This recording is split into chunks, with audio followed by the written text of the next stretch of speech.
She stood in the driveway, barefoot, in that smug little silk robe I bought her last Christmas. It was 6:45 in the morning.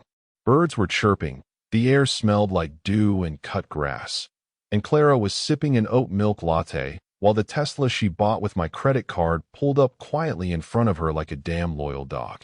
"You'll have to Uber to your physical, babe," she said, not even looking at me. "I've got brunch with Sam and the girls. Car's mine today."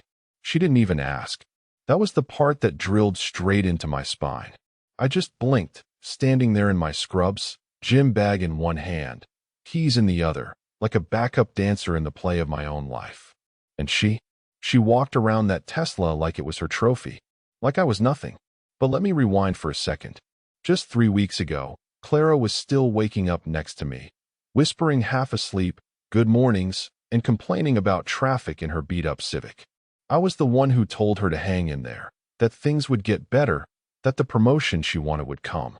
I supported her through every late-night shift, every professional tantrum, every silent cry on the bathroom floor when her boss overlooked her again. I even offered to help her get a new car.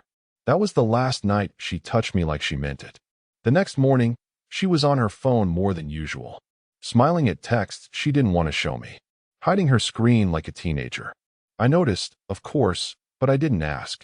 I told myself not to be one of those husbands. The paranoid ones. The controlling ones. And then, somehow, my credit got used for a lease I never signed. I found out when the bank called me, some fraud alert. They thought I bought an $80,000 car. I didn't. Clara did. She had my SSN saved in a folder on her laptop, just in case, she once said, for bills, for emergencies. I never thought she'd use it without telling me. But here she was, barefoot, latte in hand, Tesla waiting like a loyal but stolen dog. And I hadn't even said a word yet. I stood there and watched her slide into the seat, all casual like she'd earned that ride with her own blood and sweat. The car chirped and backed out, then coasted down the street in silence. And Clara didn't even wave. That moment, right there, was the switch. Something flipped in my chest. It was like being slapped in the face with an open hand of reality. Everything I thought I had, my wife, my peace, my home, it was smoke. A pretty illusion wrapped in lies. That wasn't my wife anymore. That was a stranger in silk, stealing from me with a smile. I didn't even go to my appointment. I sat on the front step for nearly an hour, my phone clenched in my hand, watching the sun come up and wondering what the hell just happened. I wasn't angry yet. That would come later. Right then, I was stunned. Hollow. That's when I remembered the prenup. Buried in a drawer. Dusty but very, very real. We signed it when I started my business. She didn't think we'd ever need it. But she also didn't think I was smart enough to read the fine print. She forgot the clause about large purchases made using my credit without mutual consent. She forgot the clause about asset recovery. She forgot who the hell she married. And I remembered everything. I stood up, walked inside, opened that drawer like it was a gun locker, pulled out the contract. It was still there, pages crisp, signature bold, and every little betrayal she thought I'd never catch, covered. I didn't even need a lawyer to get started. All I needed was a call to Tesla Financial and a spark of revenge. The woman at Tesla Financial paused when I read her the VIN number.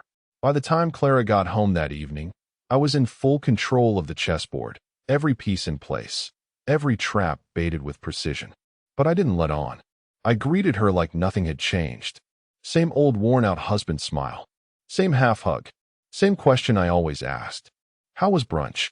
She dropped her purse on the kitchen island, phone still in hand, grinning like a bratty teenager who got away with skipping class. Oh, amazing. The girls are hilarious. We talked about doing a wine retreat in Sonoma next month. Can you imagine? She didn't even wait for my answer before disappearing into the bedroom. The girls, huh?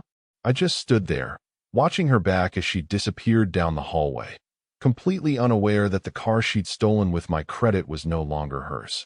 That it was, at that very moment, pinging my phone from its current location. I had the GPS locked, the auto-return feature scheduled.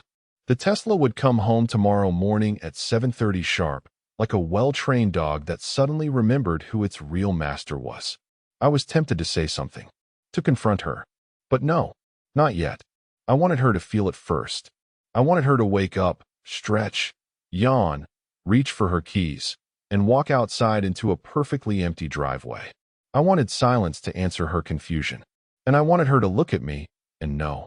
But tonight, she was still cocky, still living in her little fantasy.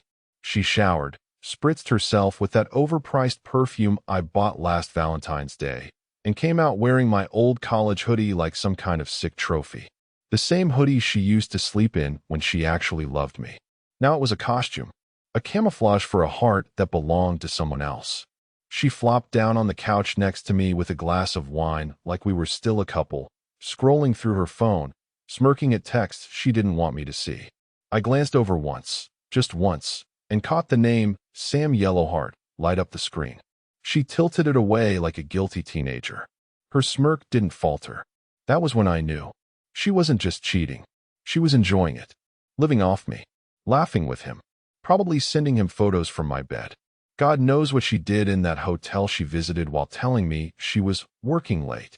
I could imagine it too clearly. Her legs tangled in another man's sheets, moaning for him while I folded laundry and ordered her favorite takeout. My jaw tightened, but I didn't let it show. I played my role like a pro. She clinked her glass against mine. "To us," she said mockingly. I forced a smile and lifted mine. "To us." She had no idea the ground beneath her feet was already cracking. That night, I lay next to her and stared at the ceiling while she snored softly beside me. My mind replayed every moment over the last 3 months. Every lie, every fake smile, every cold shoulder she passed off as stress. I remembered the night she came home late with messy hair and no explanation. The unfamiliar cologne that lingered in her scarf. The sudden new lingerie she said was just for her confidence. I let it all replay. Like watching a slow-motion wreck you already know the ending to. But now I had the wheel. At 6:50 the next morning, I was already dressed and sitting at the kitchen table, sipping black coffee when I heard her footsteps shuffle down the hall. She was in her pajama shorts and tank top, hair still a mess, blinking blearily. "Babe, did you move the car?" she asked, rubbing her eyes. I didn't look up from my mug. "Nope." She walked to the front window, barefoot again, pulled the curtain. Silence. Then, "What the? Where is it?" I didn't respond. She turned to me, voice sharp now. "Jackson, where the F***K is my car." "Your car?" I stood up slowly and walked past her, opening the front door. And there, as if summoned by my thoughts, the Tesla rolled up the driveway, completely silent, like a ghost. Her jaw dropped. She turned to me in disbelief. What is this? What's going on?" I smiled and said nothing, just watched her stare at the machine she once used to drive away from me, coming home all on its own. Her confusion was delicious. Her panic? Just beginning. She stormed out the front door, hair whipping in the morning breeze, barefoot on the concrete, her robe flaring behind her like a fallen queen's cape. The Tesla eased to a gentle stop in the driveway, completely unfazed by the drama it had driven into. She waved her hand in front of the sensor. Nothing. Tried the door. Locked. Pulled her phone out of her robe pocket, fumbled to open the app, then froze. The app showed, access denied. She spun around to face me, cheeks flushed, eyes wild. "Did you block me?" I leaned against the doorway, coffee in hand. Calm. Controlled. Unbothered. "No," I said, voice low. "Tesla did. It's their policy when the primary leaseholder flags fraud." The blood drained from her face so fast I thought she might faint. "What the hell are you talking about, Jackson?" she snapped, stepping toward me like that look she always used, the sharp, condescending one, was still going to work. "You used my credit without permission. That triggers repossession under both Tesla's terms in our prenup. It's coming back to me. Legally. Permanently." She laughed. A short, sharp bark. "You're being dramatic. I just used your info because it's easier to get approval through your name. We're married." "Exactly. And under the terms of our marriage, you don't make unilateral purchases over $20,000 without mutual consent. You're bluffing." I reached into my back pocket and handed her a copy of the prenup. Printed. Highlighted. The clause circled in red. She looked down at the paper, scanning, eyes narrowing. Then she flung it across the yard. "You petty, insecure piece of..." Careful, Clara, I said, setting my coffee down. You're unraveling. That did it. She screamed. Loud. Frustrated. A sound like a broken engine struggling to turn over. She walked over to the Tesla, kicked it. Hard. Then again. The metallic thunk echoed through the cul-de-sac. The neighbor across the street opened their curtains. I walked over slowly, picked up the prenup copy from the grass, and handed it to her again. Keep it. You're gonna need it. God, you're such a coward, she spat. Running behind contracts like a little bitch instead of dealing with this like a man. Oh, you want to deal with this like adults? All right. Let's talk about Sam. She froze. A flicker, just a flash of it. But enough. Her pupil shrank. Her lips parted. Don't know what you're talking about, she said, but her voice cracked. Barely. You do, I said. He's cute. Not very clever, though. Sending selfies from your brunch date? Real discreet. Her jaw clenched. The corners of her mouth twitched like she wanted to come up with a lie but couldn't pick which one. You went through my phone? Nope. Just logged into our phone bill. Then Instagram. You still use the password you made in 2019. Our anniversary date. A beat of silence stretched between us.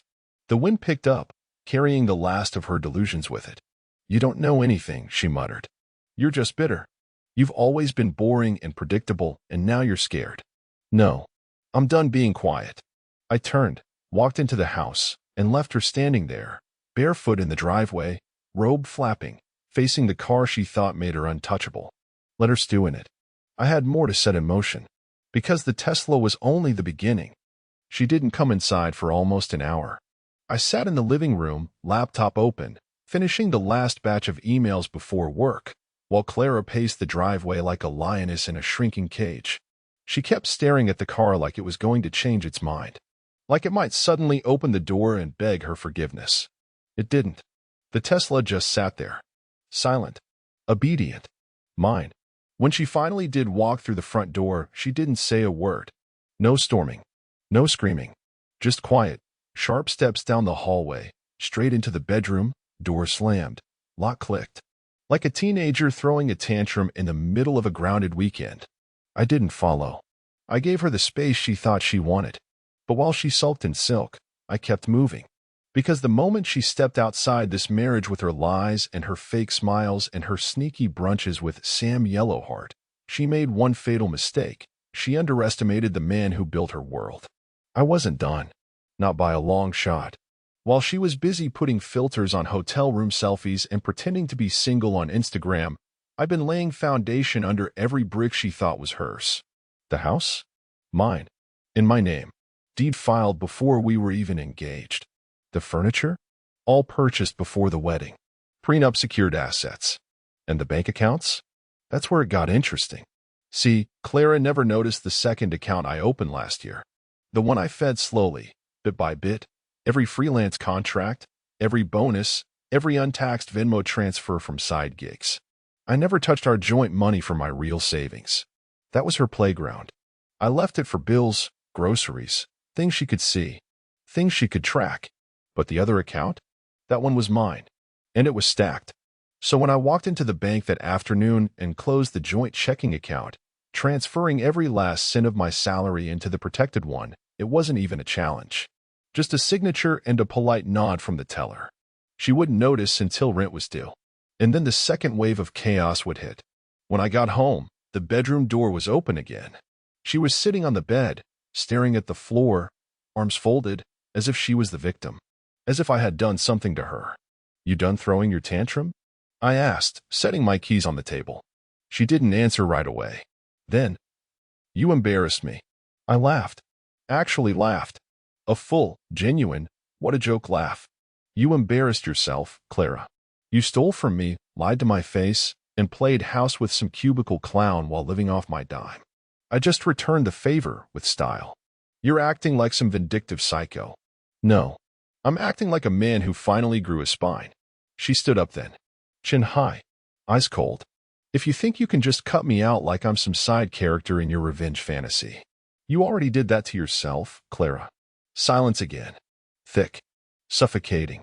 And then, the killer move. I talked to my lawyer this morning, I said, stepping toward her. We're drafting the motion to enforce the prenup. You'll be served by Friday. That landed like a knife. Her composure cracked, just for a second. A flicker of panic flashed in her eyes before she masked it. You can't do this. I smiled. I already am. She didn't yell this time. She didn't stomp out or threaten. She just stood there, motionless, realizing for the first time she wasn't holding the cards anymore. I was. And this time, there wouldn't be a round two. No second act where the cheating wife gets a redemption arc. This was real life. And her rope was burning fast. The next move was already in play. Because while she spiraled, I was about to flip the final switch on everything she thought she could hide. Starting with Sam. Finding Sam wasn't hard. Clara might have been clever with passwords and half-truths. But Sam? He was the kind of guy who couldn't resist digital footprints. He left them everywhere. Tagged brunch photos, motivational quotes on LinkedIn, and a personal website with a headshot so polished it practically screamed, "Hire me or date me." I didn't even need to dig. His phone number, email, and Instagram were right there in the open, like a buffet of idiocy. He worked in mid-tier marketing at a tech company downtown. The kind of place with exposed brick, kombucha taps, and people who use synergy in casual conversation. His LinkedIn headline read, "Disrupting brand narratives through digital storytelling." Barf. I booked a consultation with him under a fake name, Jacob S. Hunter. I posed as a small business owner looking for help with rebranding a home renovation company. He responded within an hour. Eager. Too eager. We set the meeting for Friday morning. Neutral coffee shop. Public. Safe. He even suggested a table near the windows because it helps creativity flow. Oh, it would flow all right. The trap was set. But I didn't stop there. I wanted to know what Clara saw in him. What made her risk it all? The marriage, the house, the life, for a guy who wore skinny jeans and talked like a TED Talk. So I kept watching her. Over the next few days, Clara became jittery. The kind of nervous energy that comes from not knowing when the other shoe will drop. She wasn't sleeping well. Her phone never left her hand. She barely ate. And every time I walked into the room, she'd pause whatever she was doing just a second too late. She was slipping. The Tesla, now parked in my garage, sat untouched. She refused to even look at it, as if it were a ghost. By Thursday, I could tell the panic was bubbling under her skin. She finally spoke up after dinner, her voice softer this time. "Jackson, we should talk." I didn't look up from my drink. "About what?" She hesitated. "Everything's gotten so toxic. I think we're both responsible for how far this has gone." I laughed into my glass. "That right? I stole a car and snuck around behind your back with a coworker?" Her jaw tightened. "You know what I mean."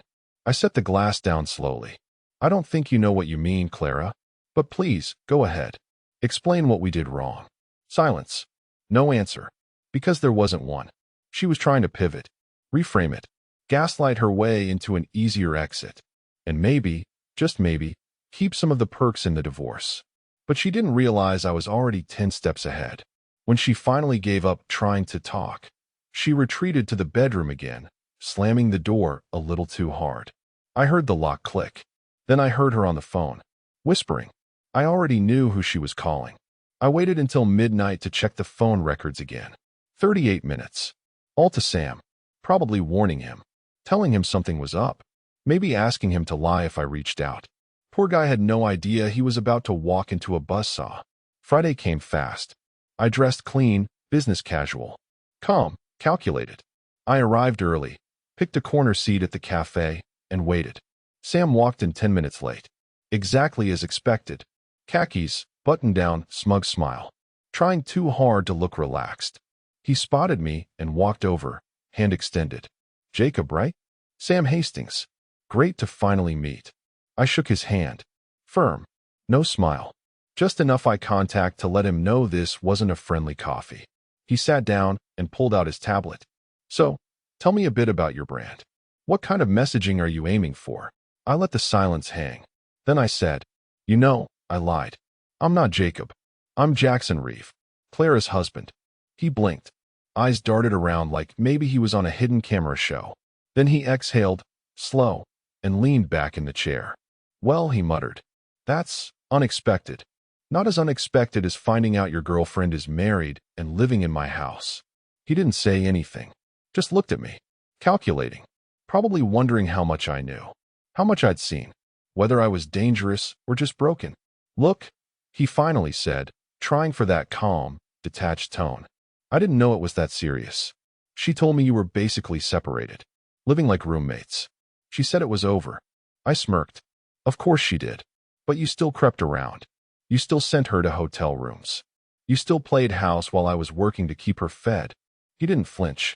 That bothered me more than anything. He wasn't even sorry. So what now, he asked. You gonna fight me in a coffee shop? I shook my head. I don't need to touch you, Sam. You're not the prize here. You're the receipt. The evidence. The last piece of a puzzle I'm about to hand to my lawyer. His smirk faded. I slid a small folder across the table. Inside, printouts, texts, photos, hotel receipts, all of it. He looked down at the folder, then back at me. You're a real piece of work. No, I said, standing. I'm a husband who gave everything to a woman who thought I'd never fight back. I turned to leave, paused, then added, enjoy the fallout. You'll know when it starts. Then I walked out, light, steady, unshaken. Clara had set this fire. I just brought the gasoline. Saturday morning arrived wrapped in fake peace. Clara was in the kitchen, making her usual almond milk smoothie like she hadn't scorched our marriage down to ashes. She wore leggings, a messy bun, and a face scrubbed clean, like it was just another day. By Monday, Clara was a ghost in our own house. She didn't make smoothies. She didn't blast music while doing her morning stretches. No half-hearted questions about my day. No rehearsed small talk. No attempts to play sweet wife with soft eyes and fake apologies. She barely even stepped out of the bedroom. She just wandered around like someone waiting for a sentence to be handed down. But the thing was, she already had it. Her lawyer must have gotten back to her by then. There were texts from unfamiliar numbers lighting up her phone that she never opened near me. She'd leave the room, then return 5 minutes later with that hollow, distracted look, the one you get when you finally realize you're screwed, and there's no exit door in sight. And that's when she tried her next pathetic move. On Tuesday afternoon, I came home early. When I walked in, the house smelled like cinnamon. I followed the scent to the kitchen and stopped in my tracks. Clara was cooking, wearing that blue sundress I used to love, the one she hadn't touched in months. Hair done, lip gloss on, dinner on the table. Hey, she said softly, almost like she believed it was all still salvageable. I made your favorite. Sweet potato casserole and pan-seared salmon. You haven't had a real meal in days. I didn't respond, just hung up my coat and loosened my tie. She smiled, like that would fix it. Like food could erase betrayal. Come sit. Let's just talk. I walked past her, grabbed a bottle of water, and said, You poisoned this? She froze. The smile dropped instantly. What? You thought if you made dinner like the old days, I'd forget the part where you let another man undress you in a hotel bed that I indirectly paid for? Her mouth opened and closed. She wasn't ready for that level of cold. Jackson, I'm trying here. No, I said, opening the fridge and grabbing the mail off the counter. You're performing. That's different. I made a mistake. You made choices. Every day. For months. I just finally decided to match your energy. She didn't argue. Not anymore. The silence was her new default, like someone hoping not to wake the bear they used to poke for fun. But I wasn't asleep anymore. I walked past the untouched food, sat down in the living room, opened my laptop, and started working.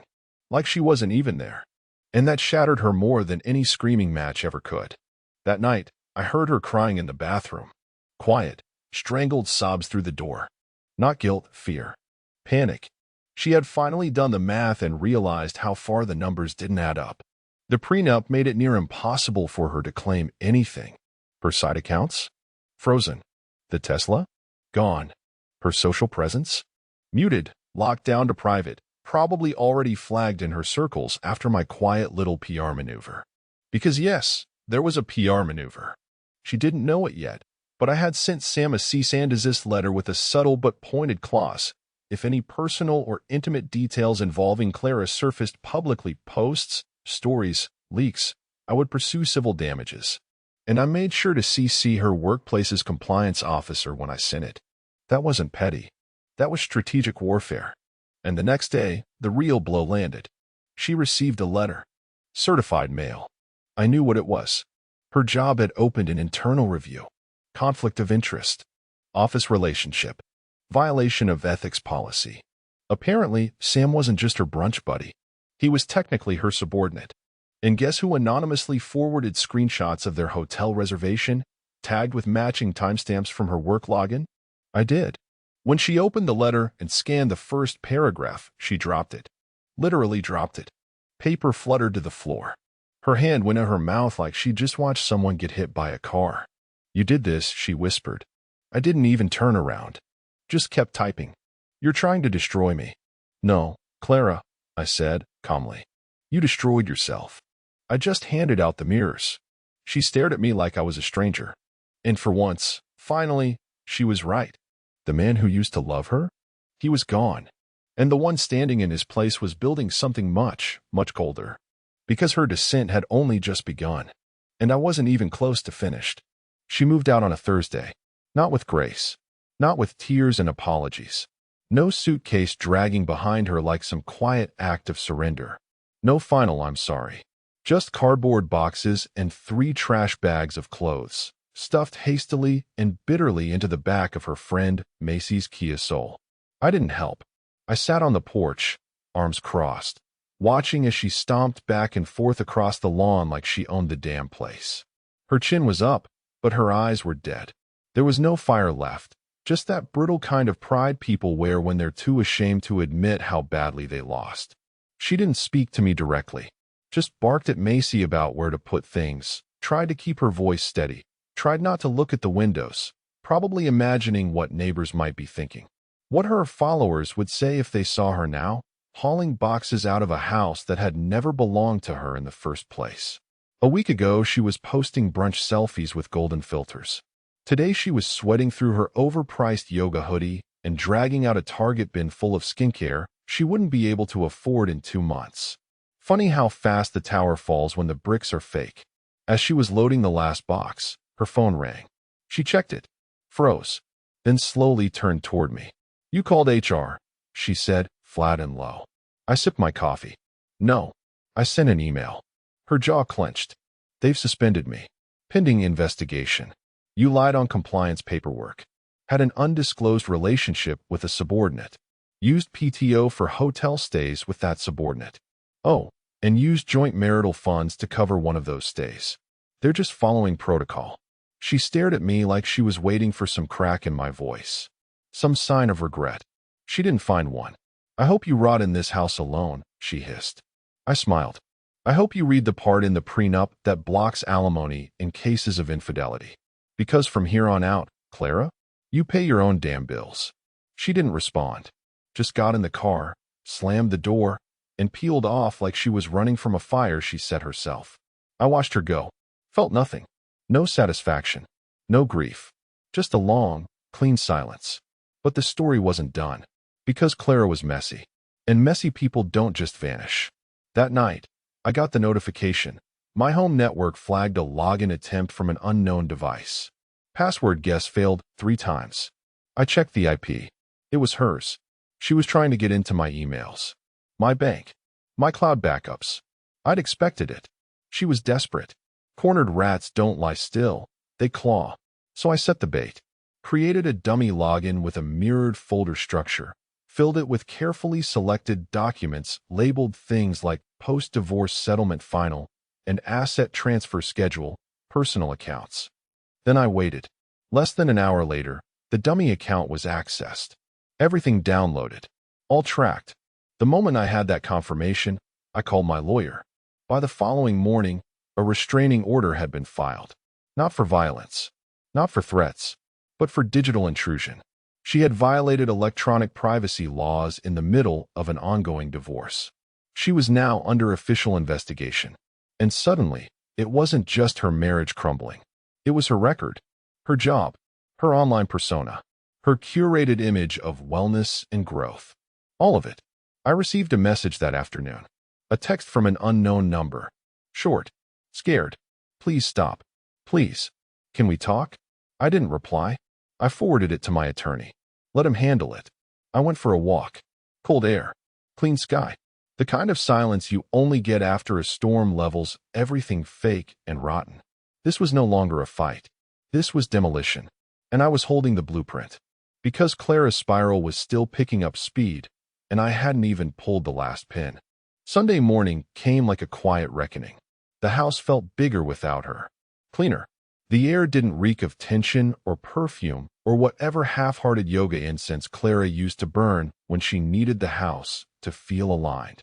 It felt still, like a crime scene after the forensics team clears out, leaving nothing but truth behind. I sipped my coffee and stared at the empty side of the couch. Not because I missed her, but because I didn't. There was no hole in the silence. No ache. Just space. And then my phone lit up. Private number. My gut told me it was her. She'd been silent for days, likely under strict legal instruction to avoid direct contact. But desperate people itch. They twitch. They need control. And Clara? She was addicted to control. I let it go to voicemail. Seconds later, ping. One new message. You win. I'm done. Can we talk? Just one last time. Please. That, you win stunk of bait. There was no surrender in Clara. Only new angles. I didn't respond. Instead, I forwarded it to my attorney and stepped into the shower, letting the water beat down with that kind of clarity that only comes when the last strings finally snap. But I wasn't surprised when, 2 hours later, she showed up anyway. She didn't knock. She didn't ring the bell.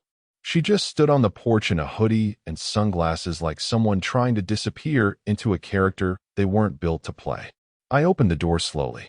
You're violating a no-contact order, I said flatly.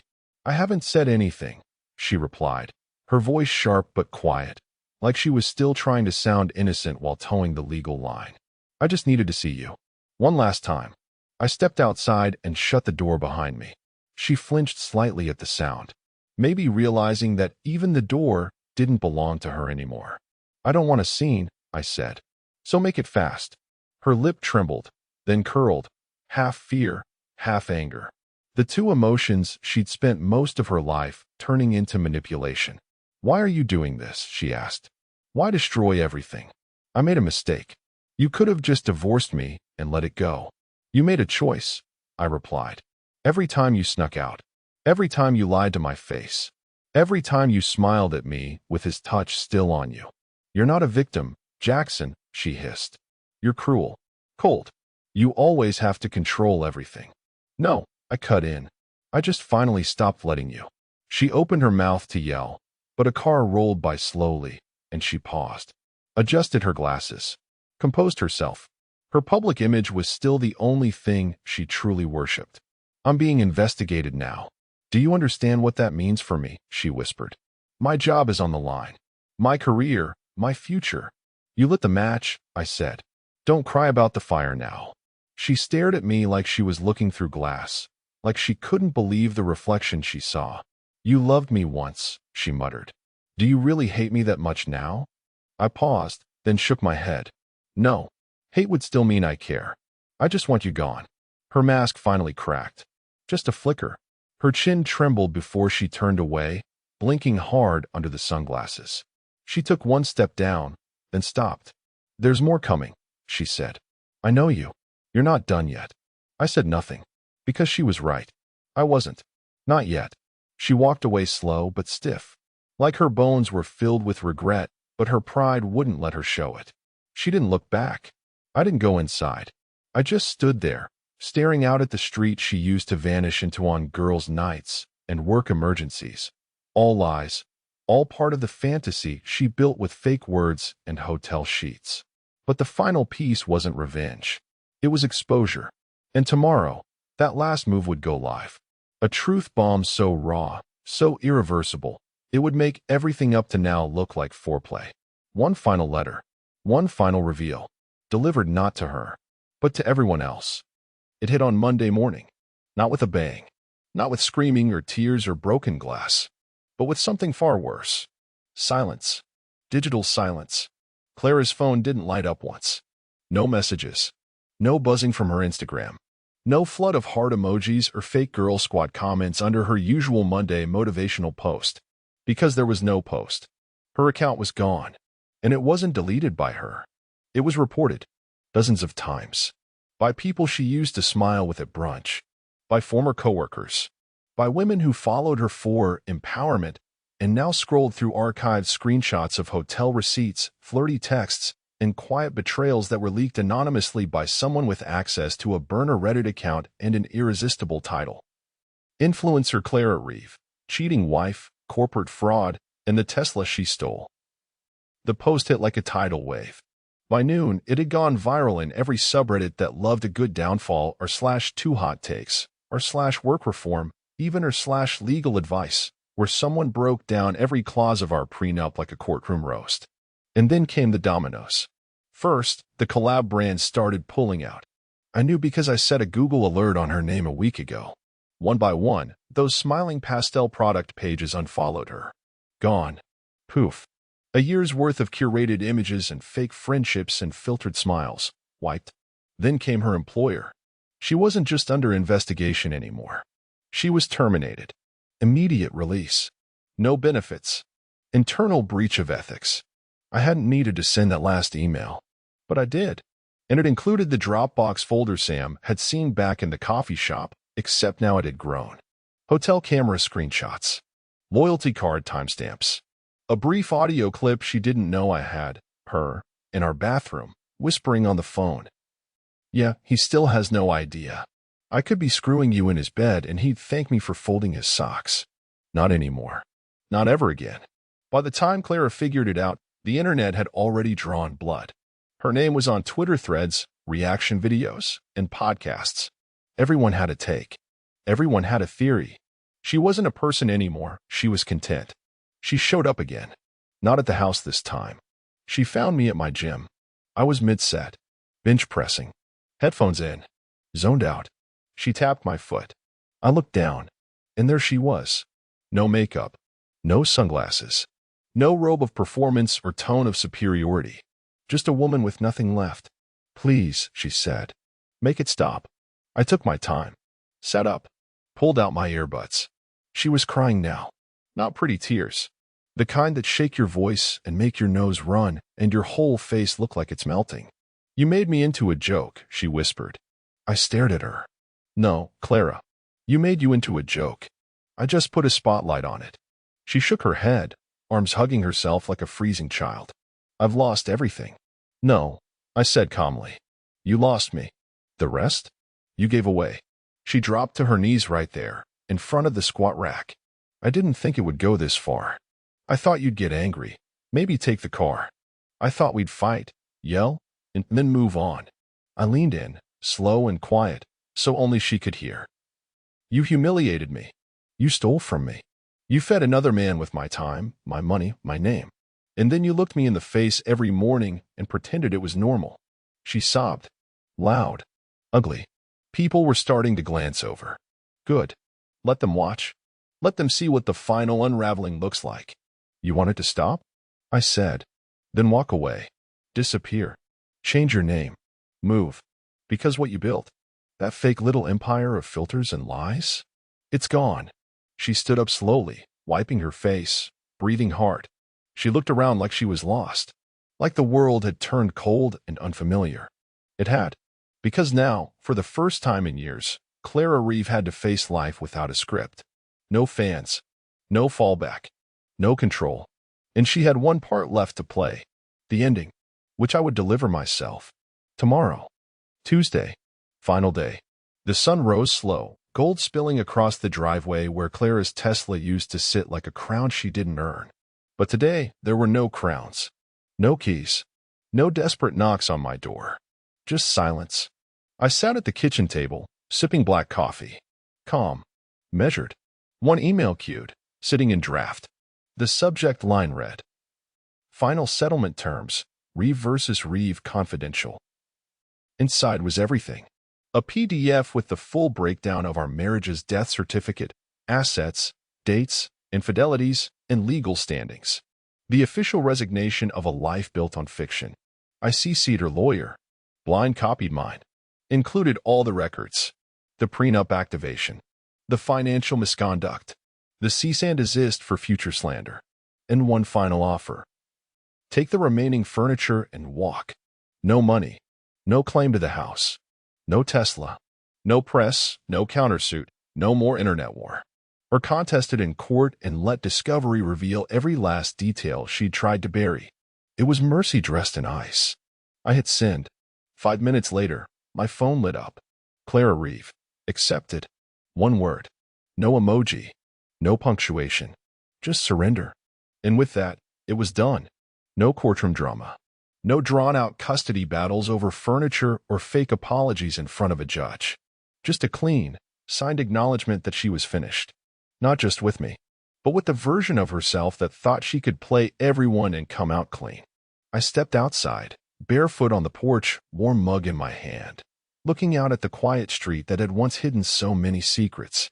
Behind me, a house no longer poisoned by fake smiles and tighter yoga pants meant to distract from lies.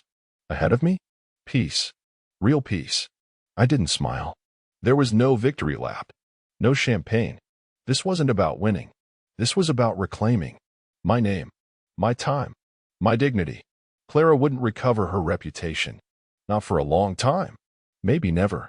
Her inbox was still burning. I knew because someone forwarded me her latest rebranding announcement.